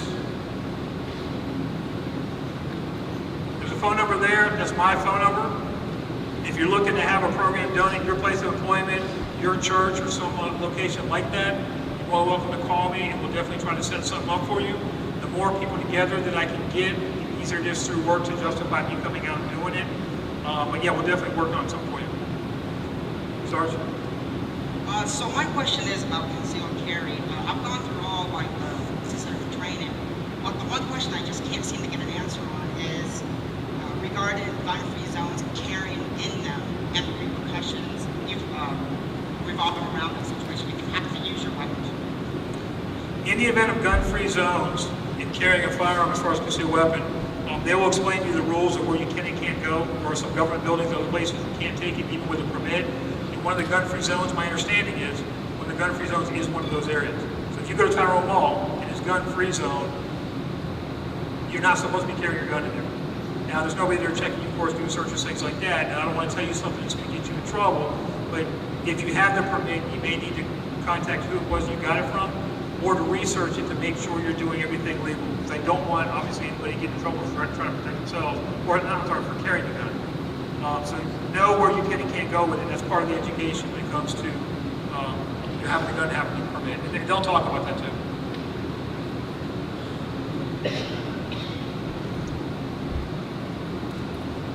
Speaking of gun-free zones, is there a way to access a list of companies, organizations, civic clubs, people that actually have those gun-free zones in place? So if you do carry a firearm, you would automatically know not to carry that? Is that something that's public information, or is that something that we will just access as we walk into a business or an organization? I don't believe there's any kind of registry that people, that a business will notify and go, hey, we're gun-free, by the way. To my knowledge, there's not one. If there is one, please volunteer the information. A lot of it's going to be research-based. We can put it in the internet, of course, but to my knowledge, there's no registration on who has one and who doesn't. The biggest thing will be the placards when you get there, unfortunately. You show up and there's a placard on the wall at the door saying no guns, then you got to figure out, do I put it in my car or do I just take it back home? You know, and that's the other thing, by the way. If you're going to carry firearms, please lock your cars.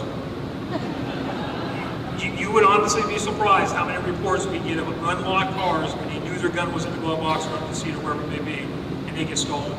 Please lock your cars. Yeah, I just wanted to take the opportunity to thank our police department. God bless you.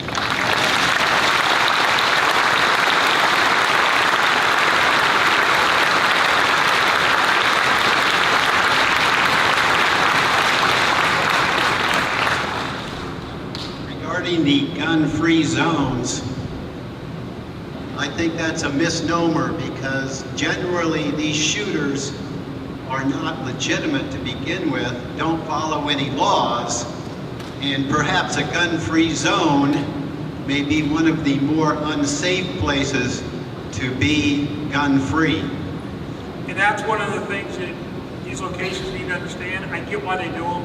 They want to make it a safe environment for everybody. Unfortunately, there are criminals out there that take advantage of that.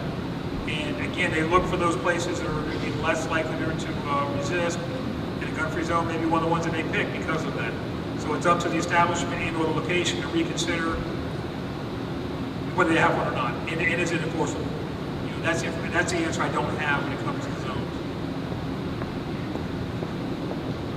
Sarge? Sorry, hold on a second now. I was wondering, are there any like live simulation courses that are offered either within the police department or the city to help us interactively learn besides like slides and all that? Do you know what I'm trying to ask? Hey Rich, you're gonna have to repeat that one. Basically, there's a interactive system, hands-on kind of training, paintball, simulations, VATS training, that type of stuff. There are companies out there that do additional training outside of what I'm doing here. Some are self-defense type courses, other ones are some firearm courses and things like that.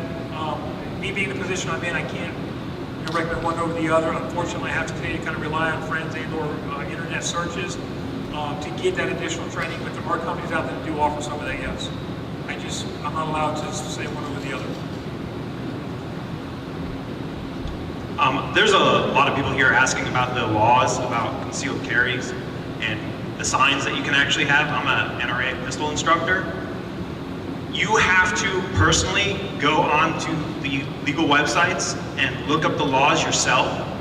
A lot of people will ask police officers and everyone but a lawyer, and he can't actually tell you where you can or can't other than the federal buildings and the standard ones. The businesses that have signs are not the Supreme Court, they're not those establishments. So you have to actually look at the state laws, and if they have certain percentage of alcohol that they serve, you can't carry there, the federal buildings, stuff like that. You actually have to go online and look up the laws yourself. He's doing a wonderful job out here, and I really appreciate everything he's doing. But everyone's asking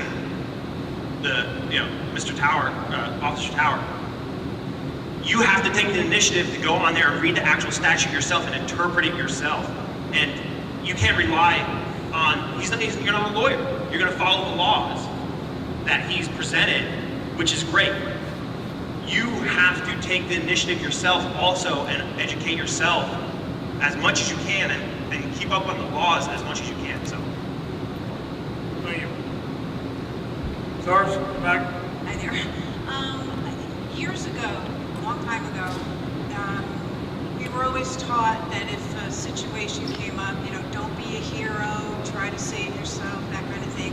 What I'm hearing tonight is maybe not so much of that and more engaging and trying to reduce the threat to others if you're in a position to do so before you guys get there. Is that a correct understanding?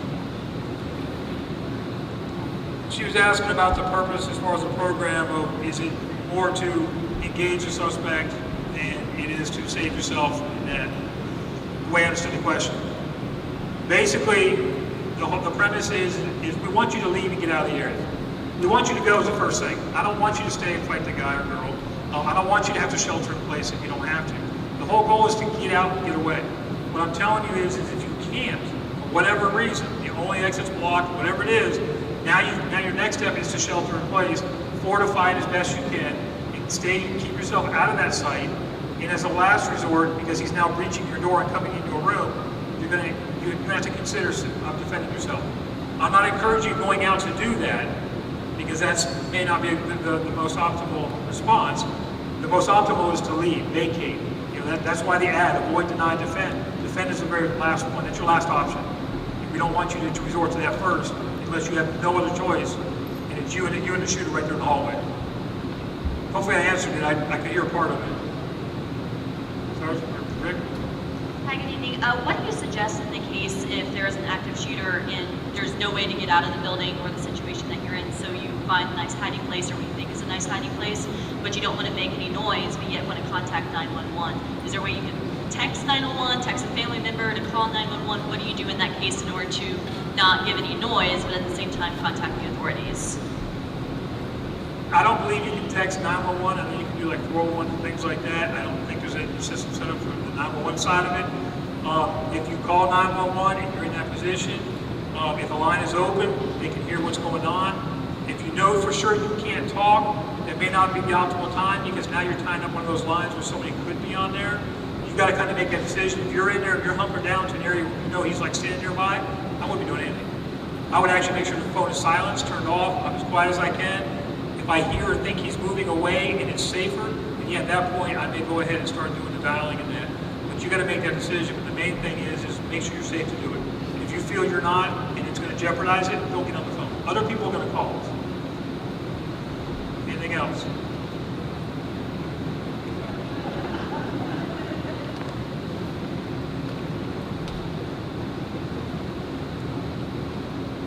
In a case, would it be illegal to use a stun gun? If you happen to possess a stun gun or were carrying that as one of your concealed weapons, you could use that if you had to defend yourself or somebody else. You could, yes. All right.